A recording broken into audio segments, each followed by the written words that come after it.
पर पहुंचे और बता रहे हैं कि आतंकियों ने कौन सा रूट लिया होगा। मैं आपको बता दूं, इस वक्त मैं पहलगाम के रास्ते उस ग्राउंड जीरो पर जा रहा हूं, जो पहाड़ियों, आप देखिए घना जंगल है पूरा, और पूरी इन पहाड़ियों के रास्ते जो है मैं ऊपर जाने की कोशिश कर रहा हूं। आपको बता दें कि आतंकी भी ऐसे ही जो है पहाड़ियों से होते हुए वो उस जगह पर पहुंचे थे जहां पर सैलानी मौजूद थे, और उन सैलानियों के सनी समाल। पहलगाम हमले के बाद सेना का बड़ा एक्शन। त्राल में आतंकी आसिफ शेख के घर को उड़ाया, आतंकी आदिल का घर भी गिराया गया, हमले में शामिल होने का शक। जम्मू कश्मीर के दौरे पर सेना प्रमुख उपेंद्र द्विवेदी श्रीनगर और उधमपुर का करेंगे दौरा, एलओसी का करेंगे दौरा, वरिष्ठ सैन्य कमांडर से सुरक्षा और तैयारियों पर चर्चा भी करेंगे।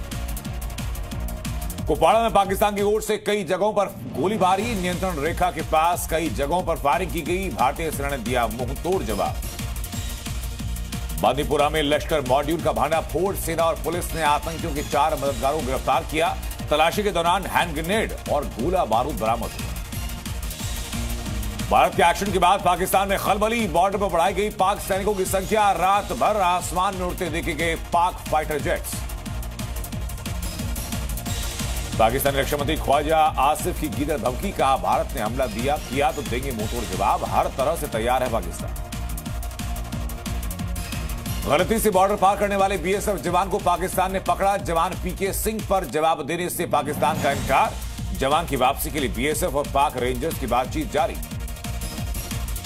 भारतीय वायुसेना ने शुरू किया युद्धाभ्यास, रफाल और सुखोई 30 जैसे लड़ाकू विमानों ने भरी हुंकार, तो आज जम्मू कश्मीर के दौरे पर जाएंगे आर्मी चीफ उपेंद्र द्विवेदी। पहलगाम हमले के विरोध में काली पट्टी बांधकर जुमे की नमाज, हैदराबाद में असदुद्दीन ओवैसी ने बांटी काली पट्टी, जामा मस्जिद में भी आतंकी हमले का विरोध। कश्मीर के पहलगाम में हुए आतंकी हमले पर आरएसएस प्रमुख मोहन भागवत का बयान, कहा लोगों से उनका धर्म पूछकर मारा गया।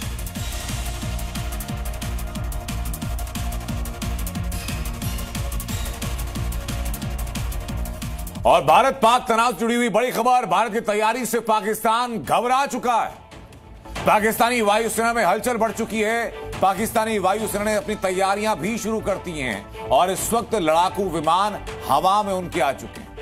पाकिस्तान की तैयारी इस बात को लेकर है कि खुद को बचाया कैसे जा सके। भारत की तरफ से साफ संदेश दिया गया प्रधानमंत्री नरेंद्र मोदी के द्वारा कि पाकिस्तान आतंकवाद और आतंकवाद के आकाओं की जमीन खत्म कर दी जाएगी जो बची खुची हुई है।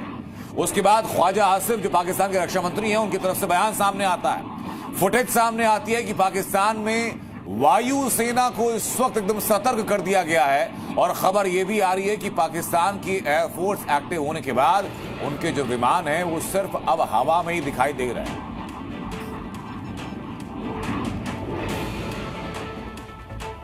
लेकिन तस्वीरों के बाद आपको पड़ोसी मुल्क की हलचल देखनी भी जरूरी है। भारत ने सिर्फ ट्रेलर दिखाया है और बड़ा एक्शन तो होना बाकी है, लेकिन बड़े एक्शन से पहले पाकिस्तान के अंदर खौफ इतना कि पाकिस्तान अपनी पुरानी हरकतों पर आ गया। डिफेंस मैकेनिज्म के तौर पर सिर्फ गीदड़ भभकी पाकिस्तान देता आया और अब फिर वही दे रहा है, और कभी सेना के जवानों को अलर्ट कर रहा है। पाकिस्तान के आसमान में प्लेन उड़े तो हुक्मरानों की रातों की नींदें भी उड़ गई।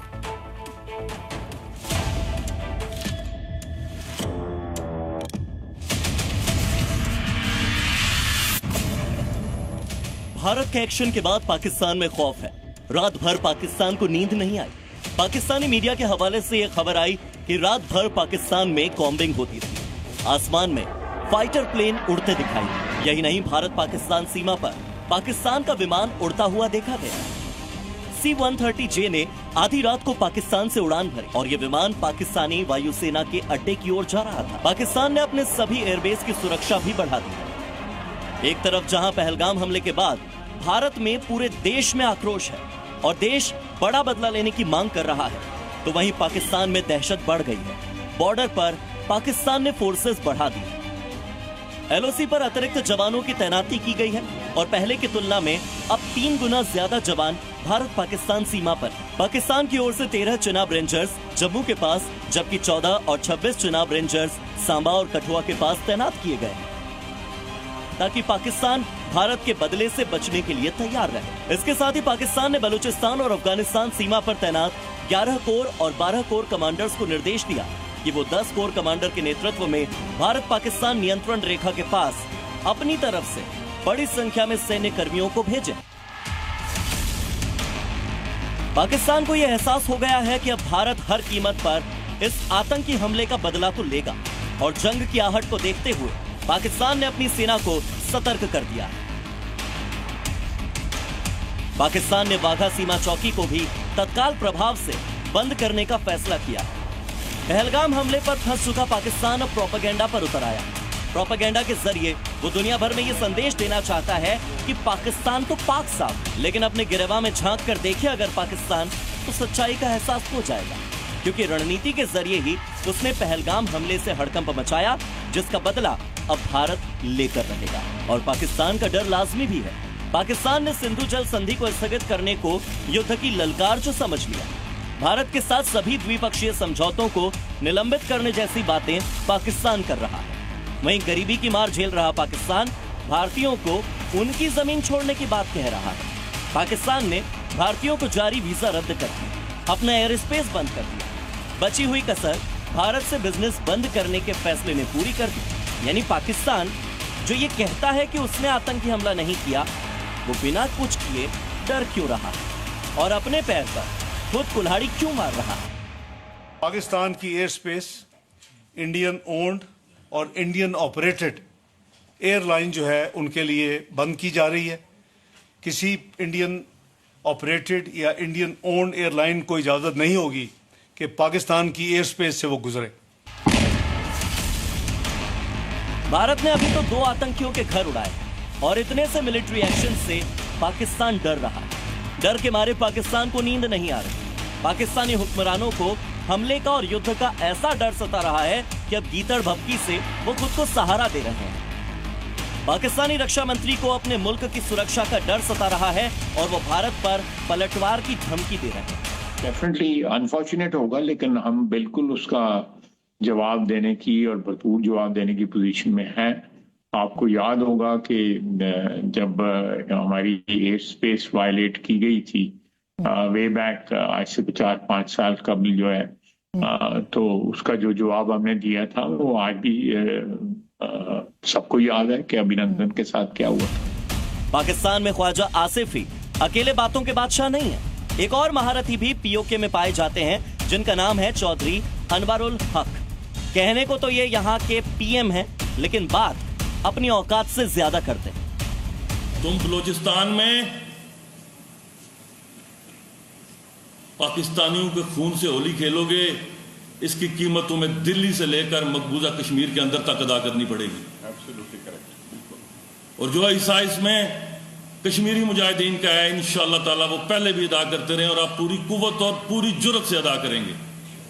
तुमसे जो होता है कर लो। चौधरी अनवरुल हक के इस बयान ने पाकिस्तान सरकार की पोल खोल दी है। पाकिस्तान की कठपुतली अनवरुल हक साफ तौर पर कह रहा है कि ये बलूचिस्तान का बदला है। इससे पता चलता है कि पहलगाम हमला और कुछ नहीं, पाकिस्तान की साजिश थी और इसका खामियाजा उसे जितना जल्दी हो सके भुगतना तो पड़ेगा। फिर चाहे प्लेन उड़े, सुरक्षा बढ़े, सेना जुटे या हलचल मचे, बदला तय है। ब्यूरो रिपोर्ट, जी मीडिया।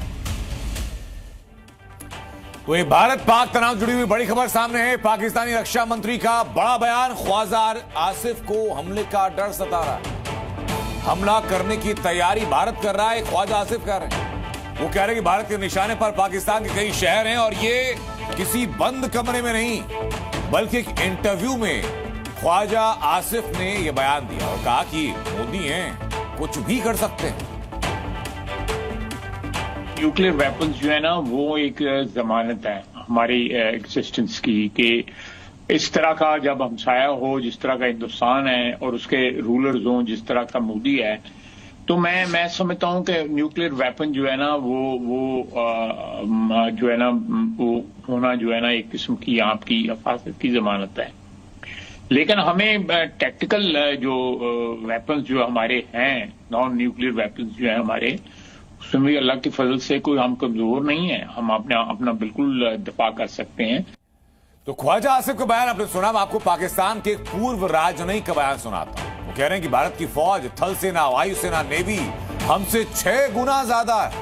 भारत को रोकने का सिर्फ एक तरीका है कि परमाणु बम की लड़ाई के लिए हम तैयार रहें और हमने घास की रोटियां खाकर वो बम बनाए। भारत को जीतने से रोकने का बस एक ही तरीका है, वो है परमाणु बम का तरीका। ये खुद पाकिस्तान के पूर्व राजनयिक एक्सेप्ट कर रहे हैं कि ऑल वेपन वॉर होगा ये, और खासतौर न्यूक्लियर वेपन्स, जिसको आपने बनाया, जिसके लिए आपने घास खाया, जिसको आज तक अगर कुछ चीज आपको बचा रखा है, दैट इज न्यूक्स, वो है न्यूक्लियर। तो आप अब न्यूक्लियर वेपन्स का टाइम गया है।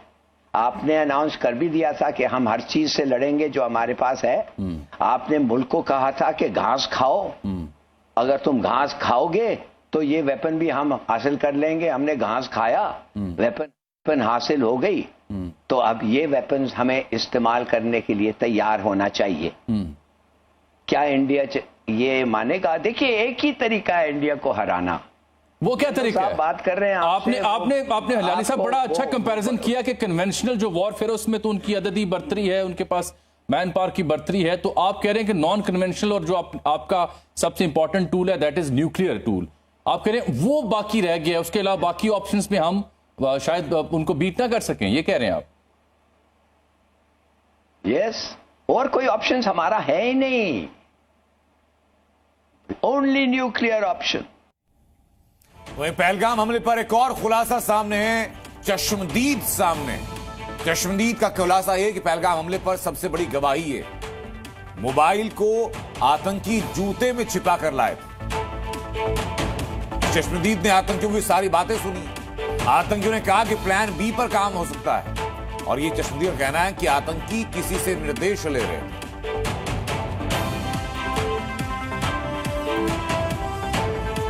वो लोग थे, वो खच्चर वालों के साथ ही चल रहे थे, लेकिन खच्चर वालों का मानना है कि बोलना है कि हम लोग उनको नहीं जानते। हम लोगों ने उनसे पूछा तो वो मेरे से बोलते हैं कुरान पढ़ती हो, तुम्हारे फ्रेंड सारे मुस्लिम हैं तो कुरान पढ़ती हो। मैंने बोला मैंने कभी अभी तक कुरान नहीं पढ़ा। तो उन्होंने मेरे से बोला कि हिंदी, मैंने कहा मेरे को उर्दू नहीं आती है, मुझे कुरान पढ़ना नहीं आता, मुझे पता भी नहीं था हिंदी में भी कुरान होता है। तो वो बोले कि हिंदी में कुरान होता है, तुम कुरान पढ़ोगी ना? मैंने सोचा कि वहाँ पर लड़ाई झगड़ा ना हो, मैंने बोला हाँ मैं कुरान पढ़ूंगी जाके। फिर बोले ठीक है, हम तुमको किताब बताएंगे, वहाँ पे पढ़ना। अमरनाथ तुम आओगी तो रजिस्ट्रेशन मत कराना, अच्छी लड़की हो तुम हमसे कॉन्टेक्ट करना। तो मैंने बोला नंबर आपका, तो फिर वो नंबर वगैरह नहीं दिए। तो फिर मैं समझ गई थी उनकी जो मेंटलिटी थी, वो फिर किसी से फोन से बात कर रहे थे कि 20 लोगों का ग्रुप आया है और ब्रेक फेल नहीं हो पाया, लेकिन अब 35 बंदूकें भेजाऊं घाटी में रखी हैं, उनका ये वर्ड थे। और जब स्टेज जारी हुआ तो उनमें से 2 लोगों को मैं पहचान ली हूँ। इस गवाही के बाद बताऊं आपको कि पहलगाम में आतंकियों की तलाश लगातार जारी है, शोपिया में आतंकियों की तलाश जारी है, घर घर सर्च ऑपरेशन सेना चला रही है। इसके अलावा उरी में भी आतंकियों को तलाशा जा रहा है। आतंकियों के या कोई मददगार अगर होंगे उनको तलाशा जा रहा है। अब तक 1500 से ज्यादा लोग ऐसे हैं जिनको मददगार के तौर पर जिनसे पूछताछ की जा रही है, और अब घर घर सर्च ऑपरेशन चलाया जा रहा है, क्योंकि परसेप्शन एक ये भी है कि बिना लोकल सपोर्ट के संभवतः इस ऑपरेशन को अंजाम दिया जाना शायद संभव ना होता।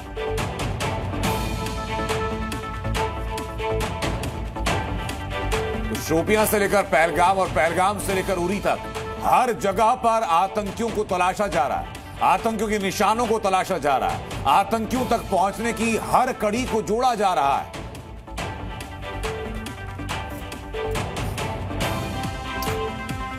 पाकिस्तान के आतंकियों ने 27 बेगुनाह लोगों की जान ली, और इसका खामियाजा भुगतने का टाइम भी आ चुका है। एक्शन शुरू हो चुका है, काउंटडाउन शुरू हो चुका है। एक तरफ पाकिस्तान में खौफ है, तो दूसरी तरफ धमाकों की आवाज के साथ आतंकियों की उल्टी गिनती भी शुरू हो चुकी है।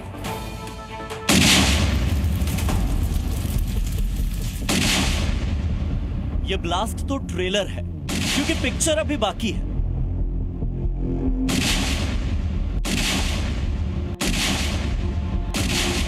ये धमाके की आवाज तो बस आगाज है। धमाकों से पड़ोसी पाकिस्तान के कान बहरे होने अभी बाकी हैं। यह मलबा, यह नस्तनाबूद हो चुका मकान एक आतंकी का है। वो आतंकी जो पहलगाम हमले में शामिल था, लेकिन ऐसे ही खाक में मिलाया जाएगा हर उस दहशतगर्द को जिसने 27 निर्दोष सैलानियों को मार गिराया। बेशक ये ऐलान जंग है, जंग आतंकिस्तान के खिलाफ, जंग कश्मीर में छिपे कश्मीरियों के दुश्मनों के खिलाफ। ये जंग है कश्मीर की फिजाओं में जहर घोलने वाले, पर्यटन का गला घोंटने वाले और कश्मीर की अर्थव्यवस्था की रीढ़ की हड्डी को तोड़ने वालों के खिलाफ। ये जंग हर उस दहशतगर्द के खिलाफ है जो भारत को जलाना चाहता है, फिर चाहे वो पाकिस्तानी हो या भारत का नमक खाने वाले कोई स्थानीय नागरिक हो। पहले आप इस आतंकी को देखिए, इसका नाम है आसिफ शेख और यह है आतंकी आसिफ शेख का घर, जहां एक जोरदार धमाका हुआ और पूरा घर तहस नहस हो गया। वहीं ये बिजबहरा इलाके में बसा और आज उजड़ चुका घर आतंकी आदिल गौरी का है। आदिल पर भी आरोप है कि वो भी पहलगाम हमले में शामिल था। दक्षिण कश्मीर के त्राल में आईडी लगाकर आतंकी का घर सेना ने उड़ा दिया। जिन आतंकियों आसिफ शेख और आदिल गौरी के पहलगाम हमले में शामिल होने की आशंका है, उनके घरों को भारतीय सेना ने तबाह करके रख दिया, नेस्तनाबूद कर दिया।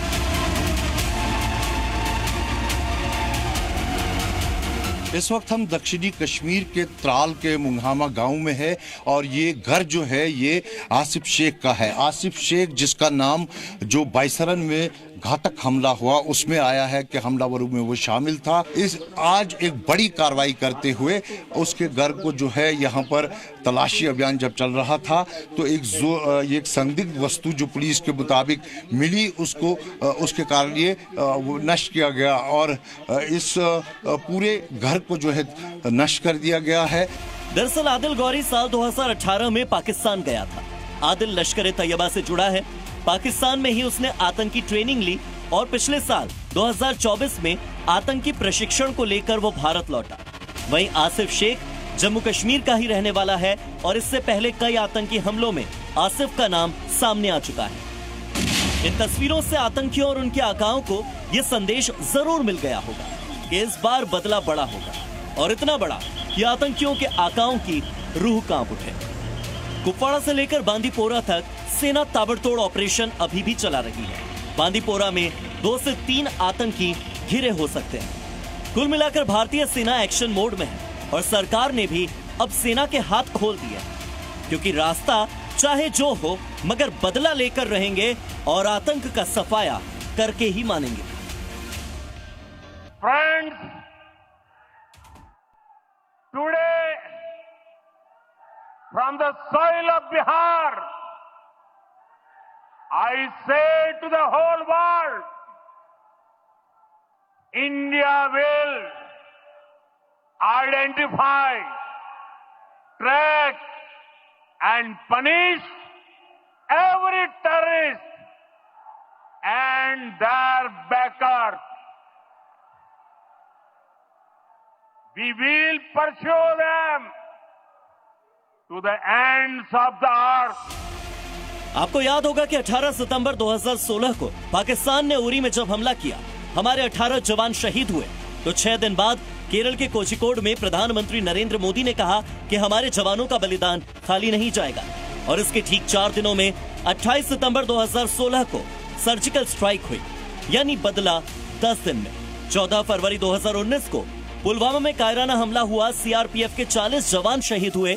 और इसके बाद दिल्ली और झांसी के मंच से अगले ही दिन पीएम मोदी ने कहा कि बड़ी गलती कर चुके हैं पाकिस्तानी, कीमत तो चुकानी पड़ेगी।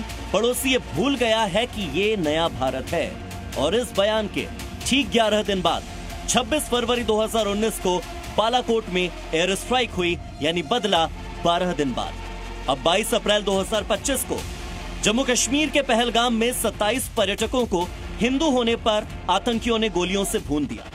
2 दिन बाद यानी 24 अप्रैल को मधुबनी के मंच से पीएम मोदी ने हिंदी नहीं बल्कि अंग्रेजी में कहा ताकि पूरी दुनिया समझ सके, सुन सके।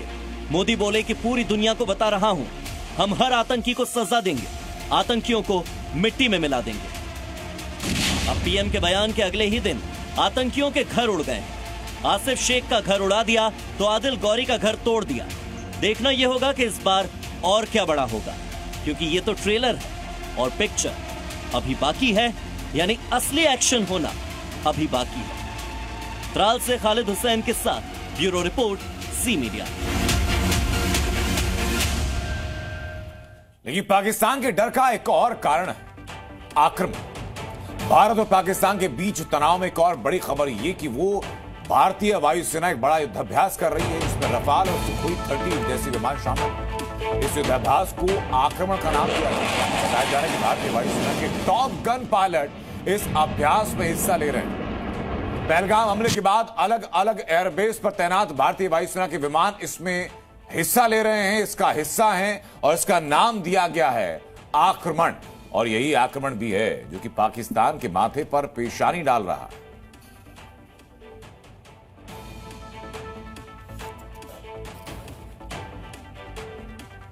बता कि पाकिस्तान के बाद सबसे घातक जंगी विमान है F-16, लेकिन रफाल के तरकश में ऐसी मिसाइलें हैं जो उसे F-16 से कहीं ज्यादा ताकतवर बनाती हैं। रफाल की 2200 किलोमीटर प्रति घंटे की रफ्तार, इसकी मारक क्षमता 3700 किलोमीटर पर, 3 तरह की घातक मिसाइलों से लैस, लेजर गाइडेड बम की ताकत से लैस, दुश्मन का रडार जाम करने में सक्षम, परमाणु हमला करने में सक्षम। रफाल विमान एक बार में 24,500 किलो तक वजन लेकर जा सकता है। रफ्तार 2223 किलोमीटर प्रति घंटे की, 60,000 फीट से हमला करने में सक्षम। उड़ान में अपने साथ 16 टन बम और मिसाइल ले जाने में मल्टी डायरेक्शन रडार से छिप सकता है। इसके एक साथ 40 लक्ष्यों की निगरानी करने की क्षमता है। दूसरी बात आती है बोफोर्स तोप की। बोफोर्स तोप तो एक करगिल में एक मील का पत्थर साबित हुई।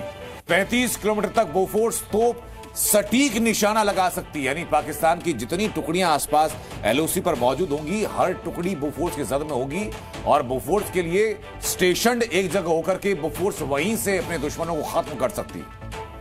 इसके अलावा ब्रह्मोस मिसाइल जो भारत के पास है, ब्रह्मोस की रेंज लगभग 300 किलोमीटर और सीमा के पास इसको डिप्लॉय किया जाए और यहीं से सीधा दुश्मन के कोऑर्डिनेट्स को लॉक करके छोड़ा जा सकता है। Multi barrel rocket launcher 180 kilometre दूर तक वार कर सकते हैं। इसके अलावा स्टैंड ऑफ बॉम्ब्स जो हैं, फाइटर जेट्स के जरिए स्टैंड ऑफ बॉम्ब्स को डिप्लॉय किया जाता है। 250 किलोमीटर तक रैम्पेज मिसाइल का निशाना है। रफाल फाइटर जेट 36 का एक स्क्वाड्रन भारत के पास है, 36 रफाल जेट्स का। पाकिस्तान के पास इसका कोई तोड़ नहीं। F-16 जैसे विमानों को भारतीय विमान आसानी से पानी पिला सकते हैं। भारत के पास जो सैन्य क्षमता है, पाकिस्तान के पास उसका 6वां हिस्सा भी नहीं है। ये बात पाकिस्तान बहुत बेहतर तरीके से जानता है और यही वजह कि पाकिस्तान के राजनयिक कहते हैं कि भाई परमाणु हमले के अलावा हमारे पास कोई हथियार नहीं जो भारत का मुकाबला कर सके। सैन्य क्षमता देखिए, मैन पावर देखिए, आप टैंक देखिए, 4200 से ज्यादा भारत के पास हैं, उसके लगभग आधे 2600 के आसपास पाकिस्तान के पास है। लड़ाकू विमान भारत के पास 513 तो पाकिस्तान के पास 300 कुछ। एयरक्राफ्ट कैरियर पाकिस्तान के पास है ही नहीं। पनडुब्बियां 8 है पाकिस्तान के पास तो भारत के पास 18। परमाणु हथियार 172 भारत के पास और पाकिस्तान के पास 170। लेकिन इसमें खास बात है कि छोटे छोटे परमाणु हथियार पाकिस्तान के पास ज्यादा है, जबकि भारत के पास विशाल क्षमता वाले परमाणु हथियार।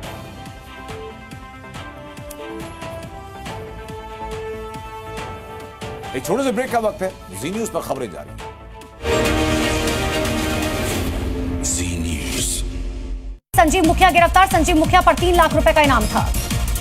यूपी के सीएम योगी आदित्यनाथ ने की समीक्षा बैठक, मदरसा शिक्षा व्यवस्था में सुधार को लेकर की चर्चा। वेटिकन सिटी के लिए रवाना हुई राष्ट्रपति द्रौपदी मुर्मू। पोप फ्रांसिस के राजकीय अंतिम संस्कार में होंगी शामिल। लोकसभा नेता विपक्ष राहुल गांधी ने नई दिल्ली में अपोलोस्टिक नंसिएशन का किया दौरा। पोप फ्रांसिस के निधन पर संवेदना यहां व्यक्त करते दिखे। दीपिका राष्ट्रीय उत्कृष्टता पुरस्कार 2025 में शामिल हुए। बीजेपी के राष्ट्रीय अध्यक्ष जेपी नड्डा पोप फ्रांसिस को दी श्रद्धांजलि। 30 अप्रैल से शुरू होगी चारधाम की यात्रा। सीएम पुष्कर सिंह धामी ने ऋषिकेश में चारधाम यात्रा पंजीकरण कार्यालय और ट्रांजिट कैंप का किया निरीक्षण। यूपी के पूर्व सीएम हेमवती नंदन बहुगुणा की जयंती। सीएम योगी आदित्यनाथ ने दी श्रद्धांजलि। कहा उनकी स्मृतियों को लगातार ये सरकार बढ़ा रही है आगे। उत्तराखंड के सीएम पुष्कर सिंह धामी ने भी पूर्व सीएम हेमवती नंदन बहुगुणा को किया याद। हेमवती नंदन बहुगुणा को दी श्रद्धांजलि। जींद में सीएम नायब सिंह सैनी ने नशा मुक्त हरियाणा साइक्लोथॉन 2.0 को दिखाई हरी झंडी। कहा मुझे पूरा विश्वास है हरियाणा नशा मुक्त होकर रहेगा। लखनऊ में मेट्रो स्टेशन के पास आग का तांडव। एक इमारत में आग लगने की वजह से मचा हड़कंप। कड़ी मशक्कत के बाद आग पर काबू पाया गया। एमपी के टीकमगढ़ में रिफाइंड ऑयल के गोदाम में लगी भीषण आग। घंटों की मशक्कत के बाद आग पर काबू पाया गया। यूपी के जौनपुर में शॉर्ट सर्किट की वजह से छप्पर में लगी भीषण आग। आग लगने की वजह से पूरे इलाके में हड़कंप। यूपी के चंदौली में रेल प्रबंधक ऑफिस में लगी भीषण आग। ऑफिस का सारा सामान जलकर आग, एक शख्स घायल। बिहार के खगड़िया में 3 मंजिला इमारत में लगी भीषण आग। आग में यहां पर जलकर लाखों का सामान हुआ राख। जयपुर में पावर हाउस में लगी भीषण आग। घंटों की मशक्कत के बाद आग पर काबू पाया गया। छत्तीसगढ़ के बिलासपुर में निजी कंपनी में लगी भयंकर आग। आग में लाखों का सामान जलकर राख हुआ। तस्वीरें आई सामने। एमपी के भिंड में घर के बाहर खड़े हुए ट्रक में लगी भीषण आग। चंद मिनटों में पूरा ट्रक जलकर राख। एमपी के नरसिंहपुर में शॉर्ट सर्किट की वजह से कॉलेज प्रिंसिपल के ऑफिस में लगी आग। कड़ी मशक्कत के बाद आग पर काबू पाया गया। जयपुर में पुलिस थाने के पीछे लगी आग। दमकल कर्मियों ने किसी तरीके से मौके पर पहुंचकर आग पर काबू पाया। राजस्थान के भरतपुर में चलता ट्रक बना आग का गोला। चालक ने कूदकर बचाई अपनी जान। राजस्थान के भिवाड़ी में लकड़ी के गोदाम में लगी भीषण आग। दमकल की 24 गाड़ियों ने मौके पर पहुंचकर आग पर काबू पाया। लाखों का सामान जलकर आग। राजस्थान के बांसवाड़ा में दुकान में लगी भीषण आग। दुकान में रखा सारा सामान यहां जलकर हुआ राख। झारखंड के बोकारो में रेलवे स्टेशन परिसर में 15 दुकानें जलकर राख। आग लगने से इलाके में मची अफरा तफरी। छत्तीसगढ़ के करवधा में गैस रिसाव की वजह से सिलेंडर में लगी भीषण आग। आग लगने की वजह से सिलेंडर में हुआ ब्लास्ट। पंजाब के मोहाली में एक शोरूम में लगी भयंकर आग। आग में लाखों का सामान जलकर राख। झारखंड की गढ़वा में झोपड़ी में लगी भीषण आग। भीषण आग लगने की वजह से झोपड़ी जलकर राख। तस्वीरें हैं सामने। अरुणाचल प्रदेश के पश्चिमी कामेंग में जंगलों में आग का तांडव। कई एकड़ जमीन जलकर राख। वन संपदा को भारी नुकसान। लखनऊ में शॉर्ट सर्किट की वजह से झोपड़ी में लगी आग। स्थानीय लोगों की मदद से फायर ब्रिगेड की टीम ने आग पर काबू पाया। यूपी के हरदोई में आग का कहर देखा गया। 10 घरों को अपनी चपेट में लिया। लाखों का सामान जलकर आग। ग्रामीणों ने प्रशासन से की आर्थिक मदद और पुनर्वास की मांग। मेरठ में लकड़ी के गोदाम में लगी भीषण आग। लाखों का हुआ नुकसान। दमकल की गाड़ी ने पाया काबू। भोपाल में बेल में लगी भीषण आग। फायर ब्रिगेड ने आग पर काबू पाया। आग लगने के कारणों का अब तक पता नहीं। इटावा में चलती कार में लगी आग। धू धू करके जली पूरी कार। हादसे के वक्त 3 लोग थे मौजूद। कड़ी मशक्कत के बाद पाया गया काबू। संभल में सड़क किनारे खड़ी हुई एक कार में अचानक से लगी आग। कार में मौजूद 4 साल की बच्ची को पुलिसकर्मी ने बचाया। कैश से भरा हुआ बैग भी जलकर राख। राजस्थान के करौली में करीब 10 से 15 मकानों में आग। कई मवेशियों की जलने से मौत। दमकल की गाड़ी ने यहां पर आग पर काबू पाया। रायबरेली में मंडी में शॉर्ट सर्किट से लगी भीषण आग। दमकल की गाड़ी ने आग पर काबू पाया। घटना में कोई हताहत नहीं। दिल्ली की चांदनी चौक में गोदाम में लगी भीषण आग। दमकल की 8 गाड़ी ने यहां काबू पाया। घटना में कोई भी जनहानि नहीं। यूपी के बुलंदशहर में ट्रैक्टर से गिरकर एक मजदूर की मौत। परिजनों में मचा हड़कंप। जांच में जुटी पुलिस। महाराष्ट्र के नासिक में रिक्शा और बस के बीच हुई भिड़ंत। हादसा सीसीटीवी कैमरे में रिकॉर्ड। रिक्शा सवार 2 लोग हुए घायल। यूपी के बिजनौर से सामने आया हिट एंड रन का मामला। तेज रफ्तार कार ने 2 लोगों को रौंदा। हादसे में एक शख्स की मौत, एक गंभीर रूप से घायल। उत्तर प्रदेश के उन्नाव में ट्रक और बस की जोरदार भिड़ंत। हादसे में 17 लोग गंभीर रूप से घायल। इलाज लगातार जारी। यूपी के बरेली में डंपर ने बाइक सवार को मारी टक्कर। हादसे में बाइक सवार 2 लोगों की मौके पर की मौत। जांच जारी। यूपी के जौनपुर में बेकाबू कार ने टेम्पो को मारी टक्कर। टक्कर लगने से खाई में गिरा टेम्पो। हादसे में 7 लोग घायल, 3 की हालत गंभीर। राजस्थान के कोटपुतली में तेज रफ्तार वाहन ने बाइक को मारी टक्कर। हादसे में बाइक सवार बुजुर्ग की मौत, एक महिला की हालत गंभीर। राजस्थान की पाली में बेकाबू कार ने यहां पर 2 लोगों को मारी टक्कर। हादसे में एक की मौके पर मौत, एक गंभीर रूप से घायल। राजस्थान के झुंझुनू में 2 बाइक की भीषण टक्कर हुई। हादसे में 2 लोग गंभीर रूप से घायल। घटना कैमरे में रिकॉर्ड। बिहार के पूर्णिया में रोड रोलर चालक ने युवक को रौंदा। हादसे में युवक की मौके पर मौत। पटना में तेज रफ्तार ट्रक ने कार को मारी टक्कर। हादसे में एक शख्स की मौके पर ही मौत। गुस्सा लोगों ने ट्रक चालक को जमकर पीटा। पटना में बेकाबू ट्रक ने बाइक को मारी टक्कर। बाइक को टक्कर मारकर घर में घुसा ट्रक। यूपी के बहराइच में चावल मिल में ड्रायर फटने से हादसा हुआ। हादसे में 5 लोगों की मौत। बहराइच की जिलाधिकारी मोनिका रानी ने घायलों से की मुलाकात। उत्तर प्रदेश के कानपुर में हाईवे पर बाइक के साथ स्टंटबाजी का वीडियो सोशल मीडिया पर जमकर वायरल। अमरोहा में कार सवार युवकों ने किया खतरनाक स्टंट। खिड़की से बाहर निकलकर स्टंट किया। वीडियो सोशल मीडिया पर वायरल। लोगों ने की कार्रवाई की मांग। बिहार में बाढ़ में यहां पर मिड डे मील खाने की वजह से 100 बच्चे बीमार हुए। इलाके में मचा हड़कंप। बीमार बच्चों ने कहा खाने में सांप पाया गया था। ऋषिकेश बैराज में डूब रहे युवक के लिए देवदूत बनी पुलिस। कड़ी मशक्कत के बाद युवक को बाहर निकाला गया। एम्स में कराया गया भर्ती। उत्तर प्रदेश के बहराइच में जेई के निलंबन का भारी विरोध। बिजली कर्मचारियों ने जमकर यहां किया प्रदर्शन। फतेहपुर में कलेक्ट्रेट परिसर में जमकर हुआ हंगामा। कोर्ट मैरिज करने पहुंचे थे प्रेमी जोड़े। परिजनों ने पकड़ा, जमकर काटा बवाल। दोनों पक्षों से पूछताछ की गई। बिहार के बेगूसराय में अस्पताल में युवक का हाई वोल्टेज ड्रामा। नशे की हालत में घंटों तक इसने किया हंगामा। राजस्थान के चित्तौड़गढ़ में ट्रेन के आगे लेटकर युवक ने दी जान। मौत के कारणों की जांच में जुटी है पुलिस। उत्तर प्रदेश के बुलंदशहर में 2 युवकों ने की माहौल बिगाड़ने की कोशिश। सोशल मीडिया में पोस्ट की आपत्तिजनक बातें। पहलगाम आतंकी हमले का किया जिक्र। यूपी के शाहजहांपुर में अवैध निर्माण पर प्रशासन की बड़ी कार्रवाई। बुलडोजर से अवैध मकानों को नष्ट किया गया। मौके पर बड़ी संख्या में पुलिस बल की मौजूदगी। हल्द्वानी में 18 बीघा जमीन को करवाया गया अतिक्रमण मुक्त। जर्जर संरचनाओं को यहां ध्वस्त किया गया। एसडीएम की मौजूदगी में हुई बड़ी कार्रवाई। यूपी के सहारनपुर में अतिक्रमण पर चला प्रशासन का बुलडोजर। नहर किनारे फैले अतिक्रमण को हटाया गया। अतिक्रमणकारियों में मचा हड़कंप। उत्तर प्रदेश के सेंट्रल नोएडा में पुलिस और इनामी बदमाश के बीच मुठभेड़, गोली लगने की वजह से घायल हुआ आरोपी, मौके से अवैध हथियार बरामद। यूपी के हाथरस में पुलिस को मिली बड़ी कामयाबी, मुठभेड़ में 2 इनामी बदमाश गिरफ्तार। उत्तर प्रदेश की रायबरेली में पुलिस की बदमाशों के साथ मुठभेड़, जवाबी कार्रवाई में एक बदमाश हुआ घायल। यूपी के मुजफ्फरनगर में पुलिस और बदमाशों के बीच मुठभेड़ हुई, पुलिस की गोली लगने से एक बदमाश पानी ने ही पूरे पाकिस्तान में आग लगा दी। 25 करोड़ पाकिस्तानियों को तिल तिल कर जलने के लिए मजबूर कर दिया। दरअसल पहलगाम टेरर अटैक के 24 घंटे के बाद भारत सरकार ने सिंधु जल समझौते पर रोक लगा दी। बस फिर क्या, हिंदुस्तान के इस फैसले से पाकिस्तान के सीने में आग लग गई। पाकिस्तानी बिलबिलाने लगे, चीखने चिल्लाने लगे। मगर यह तो इंतकाम की पहली किस्त थी। आज रात पाकिस्तान से असल इंतकाम लिया जाएगा और यकीन मानिए पाकिस्तान का कोना कोना बारूद से सन जाएगा। देखिए इस रिपोर्ट में। उनकी कल्पना से भी बड़ी सजा मिलेगी।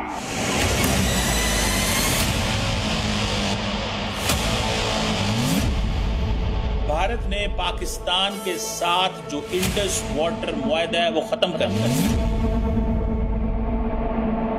अब हमें लगता है कि हिंदुस्तान की तरफ से जो अनाउंसमेंट की गई उसके अंदर ये टॉप मोस्ट हथियार उन्होंने इस्तेमाल किया।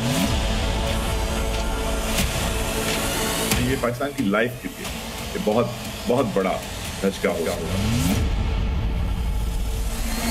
इंडिया हमारा पानी बंद कर रहा है, भाई इंडिया के बस में होना तो हमारी हवा भी बंद कर दे। हिस्ट्री में इतना दबाव पाकिस्तान पे इससे पहले नहीं रहा। इस वक्त बहरहाल पाकिस्तान में बहुत टेंशन है। लगभग हमारी 70% खेती बाड़ी इन्हीं से 70 से 80% खेती बाड़ी इन्हीं दरियाओं से मुंसलिक।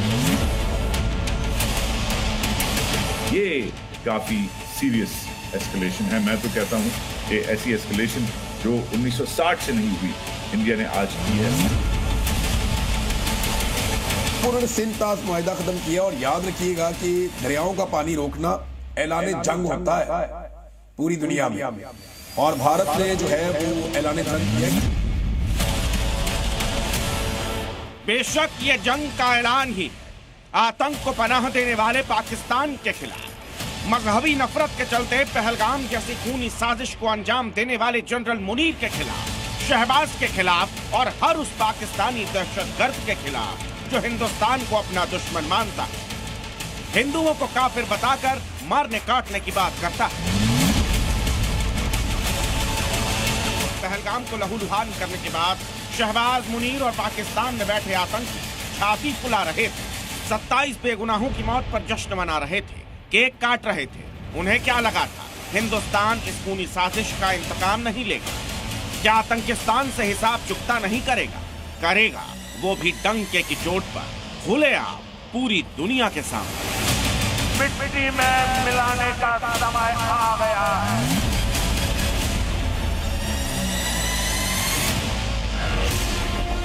पहलगाम टेरर अटैक के 24 घंटे बाद हिंदुस्तान ने पाकिस्तान पर ऐसा प्रहार किया जिसके बाद पूरा पाकिस्तान बिलबिलाने लगा, चीखने चिल्लाने लगा, छाती पीट पीट कर मातम मनाने लगा। गौर करने वाली बात यह है कि बिना बम गोला बारूद दागे ही हिंदुस्तान ने पाकिस्तान को जलाकर राख कर दिया, उसके तमाम मंसूबों को खाक कर दिया। ये कोई एबनॉर्मल चीज नहीं हुई है, ये याद रखिएगा। ये नरेंद्र मोदी ने बहुत बड़ा भारत और पाकिस्तान की तारीख का फैसला कर दिया। मेरे ख्याल में 15-20 सालों में इतना टेंशन क्रिएट नहीं हुआ था। इंडस वाटर ट्रीटी का खत्म होना आप समझ लें कि अब वाटर वॉर है। सुना आपने कैसे पाकिस्तान में पानी ने आग लगा दी, खलबली मचा दी। ये वही पाकिस्तानी है जो कल हिंदुस्तान को आंख दिखाने की चेतावनी दे रहे थे। ये वही पाकिस्तानी है जो पहलगाम आतंकी हमले पर उल जुलूल बयान दे रहे थे, मगर जैसे ही भारत सरकार ने सिंधु जल समझौते पर रोक लगाई, पाकिस्तानियों की खिग्गी बंद गई, जान हलक में अटक गई, क्योंकि हिंदुस्तान के इस फैसले के बाद पाकिस्तान खून खून को तरस जाएगा, प्यासा ही मर जाएगा। बार बार स्टेटमेंट तो यही आ रही है कि पाकिस्तान के साथ भारत इस तरह से नहीं कर सकता, भारत इस तरह से पानी नहीं रोक सकता। लेकिन अगर भारत ने ऐसा कर लिया तो क्या पाकिस्तान की पब्लिक जो है क्या वो बाहर निकलेगी? क्या आम पब्लिक जिसके ऊपर ये तमाम मुसीबतें पड़ेंगी तो वो यकीनन परेशान होंगे। और ये बात सिर्फ ये नहीं कि आपके पास पीने का पानी नहीं होगा, नहाने का पानी नहीं होगा या किचन में पानी नहीं होगा, बल्कि हर तरह का पानी अगर ये रोक गया तो जाहिर है कि हमारी फसलें तबाह हो जाएंगी और कई दूसरे काम जो है जो पानी से किए जाते हैं वो तमाम के तमाम जो है उसमें मुश्किल आ जाएगी। मैं समझता हूं कि ये बहुत बहुत बहुत बड़ी खबर है। भारत और पाकिस्तान के दरमियान जो ताल्लुकात हैं ये एक डिफरेंट लेवल पे चले गए। ये 2025 की बहुत बड़ी खबर है। नरेंद्र मोदी भारत के वजीर आजम ने ये जो स्टेप लिया, ये स्टेप बहुत बड़ा स्टेप है। और ये जो उन्होंने इमीडिएटली जो बॉर्डर बंद करना, लोगों को कहना निकल जाओ, ये बहुत बड़ी चीज है। अब कहा जाता है कि India under the international law Indus water treaty को कैंसिल नहीं कर सकता, ये इंटरनेशनल लॉ की वायलेशन है। लेकिन वो कहते हैं जो करना है कर लो, जो तुमने करना है कर लो।